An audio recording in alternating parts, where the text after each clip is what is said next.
तो नमस्कार दोस्तों, आज हम बात करेंगे EIL यानी इंजीनियर्स इंडिया लिमिटेड कंपनी के बारे में। Company oil gas and petrochemicals की इंडस्ट्री के लिए इंजीनियरिंग और कंसल्टेंसी का काम करती है। गवर्नमेंट ऑफ इंडिया की काफी इंपॉर्टेंट कंपनी है और काफी अच्छा मार्केट शेयर कंपनी होल्ड करती है अपनी इंडस्ट्री के अंदर। और आज की इस वीडियो में इसी कंपनी का फंडामेंटल एनालिसिस करेंगे और देखेंगे कि एज एन इन्वेस्टर आज की डेट में क्या हमें अपना पैसा इस कंपनी में इन्वेस्ट करना चाहिए या नहीं। उसके साथ हम कंपनी के फाइनेंशियल भी चेक करेंगे कि आज की डेट में कंपनी के रेवेन्यू और प्रॉफिट्स कैसे चल रहे हैं। और फिर उसके बाद हम कंपनी की वैल्यूएशन करेंगे कि आज की डेट में इस कंपनी का जो शेयर प्राइस चल रहा है उस प्राइस के हिसाब से कंपनी ओवर वैल्यूड है या फिर अंडर वैल्यूड, यानी कि जो शेयर्स हैं वो हमें सस्ते मिल रहे हैं या फिर महंगे मिल रहे हैं उसकी इनकम के हिसाब से। और आपको बता दें, ये जो वीडियो है ये हम अपने सब्सक्राइबर की डिमांड पे बना रहे हैं। उन्होंने अपना नाम नहीं लिखा था, इसलिए हम नाम उनका नहीं बता पाएंगे आपको। तो अगर आप भी चाहते हैं कि हम आपके लिए किसी कंपनी का फंडामेंटल एनालिसिस करें तो आप हमारी किसी भी वीडियो के कमेंट बॉक्स में अपना नाम और उस कंपनी का पूरा नाम लिख दीजिए और हम कोशिश करेंगे कि जल्दी जल्दी वीडियो बना करके उसकी कंपनी के ऊपर इंफॉर्मेशन हम आपको दे दें। तो जैसा कि हमने बात की, EIL क्या है? Global engineering consultancy and EPC company है। EPC मतलब engineering procurement and construction. Company सारे ही काम करके देती है अपने प्रोजेक्ट्स के लिए। अगर कोई कंपनी उनको अपना प्रोजेक्ट बनाने देती है ऑयल, नेचुरल गैस और पेट्रोकेमिकल्स की इंडस्ट्री में, तो कंपनी सारा का सारा टर्न की प्रोजेक्ट उनको कन्वर्ट करके देती है, सारे काम कंपनी करके देती है। बात करें तो कंपनी गवर्नमेंट ऑफ इंडिया के अंदर काम करती है और जो इसकी एडमिनिस्ट्रेशन कंट्रोल है वो ministry of petroleum and natural gas के पास में है। इसलिए कंपनी का जो सारा फोकस है वो ऑयल गैस और पेट्रोकेमिकल्स की इंडस्ट्री है उसी के अंदर है। बात करें कंपनी कौन कौन सी बिजनेस एक्टिविटी कैरी करती है, तो काफी डाइवर्सिफाइड है। उसमें कंपनी रिफाइनरी और पेट्रोकेमिकल्स में काम करती है, साथ में पाइपलाइंस का कंपनी काम करती है, LNG प्रोजेक्ट्स कंपनी बनाती है, स्टोरेज टर्मिनल्स कंपनी बनाती है, ऑयल एंड गैस के प्रोजेक्ट्स कंपनी करती है और इंफ्रास्ट्रक्चर का कंपनी काम करती है। तो काफी सारी जो चीजें हैं सारी लगभग प्रोजेक्ट कंपनी करती है। उसके बात करें कंपनी के रेवेन्यू मिक्स की, कंपनी को कहाँ से रेवेन्यू आता है, तो जो कंपनी अपनी कंसल्टेंसी और इंजीनियरिंग के थ्रू पैसा कमाती है या रेवेन्यू कमाती है वो 51% है और टर्न की प्रोजेक्ट्स के थ्रू जो कंपनी रेवेन्यू अर्न करती है वो 49% है। तो लगभग बराबर ही पैसा कंपनी को दोनों चीजों से मिलता है। उसके बात करें कंपनी के ज्योग्राफिकल रेवेन्यू ब्रेकअप की, तो कंपनी का मेनली ज्यादा काम इंडिया में ही है। डोमेस्टिक ऑपरेशन से कंपनी को 90% रेवेन्यू आता है और ओवरसीज से सिर्फ 10% रेवेन्यू आता है। हाँ, ये बात अलग है कि कंपनी अब कोशिश कर रही है कि वो मिडिल ईस्ट में और बाकी कंट्रीज में भी फोकस करना चाह रही है और वहां के जो भी प्रोजेक्ट्स हैं उनको वो लेना चाह रही है। लेकिन अभी बात करें तो मेनली कंपनी का जो काम है वो इंडिया के अंदर ही है। इसके अलावा बात करें कंपनी के क्लाइंटेल की, कौन कौन से कस्टमर कंपनी के पास में है, तो कंपनी इंडियन और ओवरसीज दोनों ही कस्टमर्स को अपनी सर्विसेज प्रोवाइड करती है। उसमें जो कंपनी के मेनली कस्टमर्स हैं वो है ONGC, HPCL, IOCL, गेल, केन्या पेट्रोलियम हो गया ओवरसीज में, और कतर पेट्रोलियम। इस तरह की कंपनीज को कंपनी अपनी सर्विस प्रोवाइड करती है। तो काफी अच्छा बिजनेस है, काफी अच्छी कंपनी है ये। तो क्या होता है कि अगर आप ऐसे कस्टमर्स को अपनी सर्विस दे रहे हो जो कैश रिच हैं तो आपको पेमेंट भी आसानी से मिलती है और कॉन्ट्रैक्ट भी अच्छे रेट पे मिल जाते हैं। तो कुल मिला के तो काफी अच्छा क्लाइंटेल कंपनी होल्ड करती है। उसके बाद करें ऑर्डर बुक की। ऑर्डर बुक मतलब ऑलरेडी कितने जो प्रोजेक्ट्स हैं वो कंपनी के पास में है। तो आज की बात करें तो दिसंबर 2023 से जो कंपनी के पास में ऑर्डर थे वो 8,000 करोड़ के हैं। सारे प्रोजेक्ट मिला के 8,000 करोड़ की कंपनी ऑलरेडी ऑर्डर हैं जो उनको आने वाले टाइम में पूरे करके देने हैं। और बात करें परसेंटेज की, तो इसमें कंसल्टेंसी के जो ऑर्डर है वो 59% है और टर्न की प्रोजेक्ट जो है वो 41% है। तो दोनों ही ठीक ठाक मतलब चीजें, ऐसा नहीं कि एक ही चीज में ज्यादा कंपनी काम कर रही है, दोनों ही बराबर लगभग ऑर्डर्स कंपनी पास में है। इसके अलावा बात करें कंपनी की रिसर्च एंड डेवलपमेंट कैपेबिलिटीज की, तो कंपनी एक ऐसे सेक्टर में काम करते हैं जहाँ काफी ज्यादा रिसर्च रिक्वायर्ड होती है पेट्रोकेमिकल्स के लिए, नए नए प्रोडक्ट बनाने के लिए और पुराने प्रोडक्ट को इंप्रूव करने के लिए।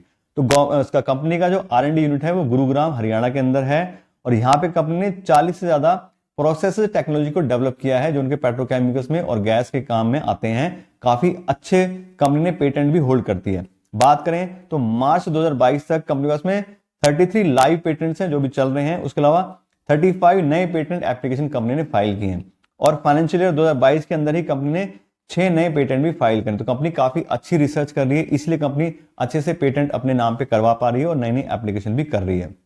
उसके अलावा ये तो कंपनी की अपनी रिसर्च कैपेबिलिटीज हो गई, साथ में कंपनी ने टेक्नोलॉजी कोलैबोरेशन भी किया हुआ है अलग अलग रिसर्च ऑर्गेनाइजेशन साथ, जिनके साथ कंपनी काम करती है उन्हीं के साथ कंपनी ने रिसर्च के लिए टाइप किया है। उसमें है IOCL, BPCL, HPCL और गेल। इनके साथ कंपनी अपनी टेक्नोलॉजी शेयर करती है और रिसर्च भी इकट्ठे करते हैं, तो काफी अच्छे रिजल्ट कंपनी को मिलते हैं। तो कुल मिलाकर देखें तो कंपनी काफी अच्छा बिजनेस करती है।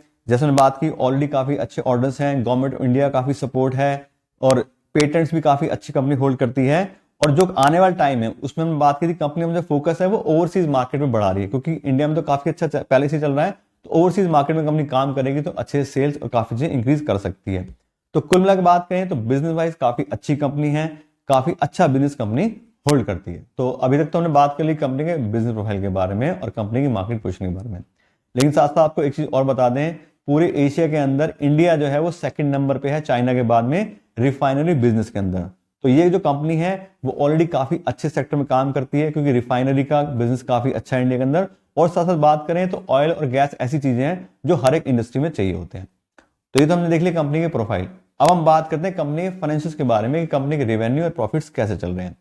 और किसी भी कंपनी का फाइनेंशियल एनालिसिस करने के लिए मैं पिछले 5 साल का डेटा यूज करता हूं, जिससे हमें कंपनी में थोड़ी डिटेल नॉलेज मिल सके। और यहाँ पे देखें कंपनी के पिछले 5 साल का डेटा, तो 2019 में जो कंपनी के रेवेन्यू थे वो थे लगभग 2500 करोड़ के आसपास। फिर 2020 में काफी अच्छे से इंक्रीज हो गए 32.7 करोड़ रुपीज।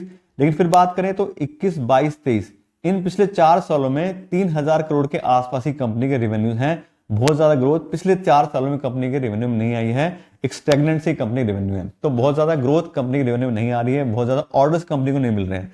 हमने बात की थी कंपनी का ऑर्डर बुक तो है, लेकिन 8000 करोड़ रुपए का सिर्फ ऑर्डर बुक है, तो कोई बहुत ज्यादा बिजनेस कंपनी अभी होल्ड नहीं करती है। कंपनी को थोड़ी और मेहनत करनी पड़ेगी जिससे कंपनी अच्छे से ग्रो कर सके। उसके बात करें कंपनी की ऑपरेटिंग प्रॉफिट परसेंटेज की, तो यहाँ पे पिछले 5 साल में देखें तो वही 11-12% के आसपास की एवरेज आ रही है, बल्कि 2023 में तो और कम हो गया, 9% का सिर्फ यहाँ पे ऑपरेटिंग प्रॉफिट मार्जिन आया है। तो ऑपरेटिंग प्रॉफिट मार्जिन जो है सेक्टर के हिसाब से एवरेज है, मतलब 11% का ही लगभग सारी कंपनीज को एवरेज यहाँ पे ऑपरेटिंग प्रॉफिट मार्जिन मिलता है जो इस सेक्टर में काम करती हैं। तो उस हिसाब से देखें तो कंपनी का ऑपरेटिंग प्रॉफिट मार्जिन भी एवरेज सही है, बहुत ज्यादा अच्छा नहीं है। उसके बात करें अगले पैरामीटर की, तो अगला हमारा पैरामीटर नेट प्रॉफिट। यहाँ देखें तो कंपनी के नेट प्रॉफिट मुझे काफी ज्यादा अप डाउन दिखाई दिए हैं। मतलब 2019 में 368 करोड़, फिर 2020 में हो गया 424 करोड़, फिर एकदम से 249 करोड़, फिर 140, फिर 346। तो कभी अप कभी डाउन। तो एक स्टेबिलिटी कंपनी के प्रॉफिट में यहाँ दिखाई मुझे नहीं दे रही है कि हाँ भी ठीक है, अगर सेल्स इंक्रीज हो रही है तो साथ साथ प्रॉफिट भी कंपनी इंक्रीज होना चाहिए। तो वो चीज यहाँ पे मुझे दिखाई नहीं दे रही है, कभी कम कभी ज्यादा। तो प्रॉफिट जो है वो ज्यादा स्टेबल कंपनी का नहीं है। उसके बाद बात करें कंपनी के फ्री कैश फ्लो की, तो फ्री कैश फ्लो भी देखें तो 2019 में और 2020 में तो ठीक ठाक कंपनी का फ्री कैश फ्लो था, लेकिन पिछले 3 साल से देखें तो कोई खास company free cash flow hold नहीं कर रही है, और 2023 में तो नेगेटिव फ्री कैश फ्लो ही हो गया है। तो फ्री कैश फ्लो के हिसाब से भी देखें तो कोई बहुत ज्यादा अच्छी कंपनी नहीं है। उसके बात करें डिविडेंड पे आउट परसेंटेज की, तो dividend pay out percentage company का काफी अच्छा है। हर साल कंपनी डिविडेंड पेमेंट कर रही है और काफी अच्छे अमाउंट में 50%, 70%, 121% भी कंपनी ने डिविडेंड दिया है। तो डिविडेंड तो ठीक ठाक दे रही है कंपनी, लेकिन खाली डिविडेंड देने से कंपनी अच्छी नहीं बन जाती। कंपनी में ग्रोथ आनी चाहिए, कंपनी का प्रॉफिट अच्छे से इंक्रीज होना चाहिए, तभी वो एक अच्छी कंपनी बनती है।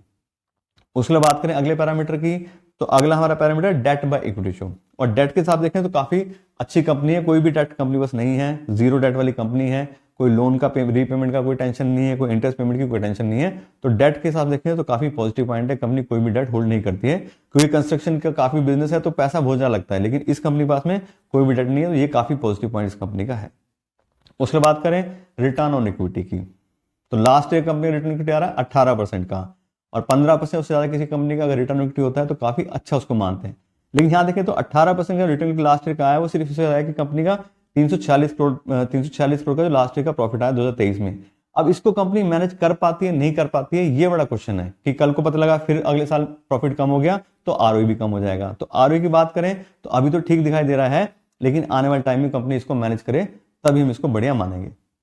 तो कुल मिलाकर हम बात करें सारे पैरामीटर्स की, तो कंपनी के ठीक ठाक फाइनेंशियल्स हैं, बहुत ज्यादा ग्रोथ कंपनी के सेल्स में प्रॉफिट में नहीं आई है। बस कंपनी का पॉजिटिव पॉइंट मेन ये है कंपनी डेट होल्ड नहीं करती। बाकी सारे पैरामीटर देखें तो ठीक ठाक फाइनेंशियल है, कोई बहुत ज्यादा एक्स्ट्राऑर्डिनरी फाइनेंशियल कंपनी होल्ड नहीं करती है।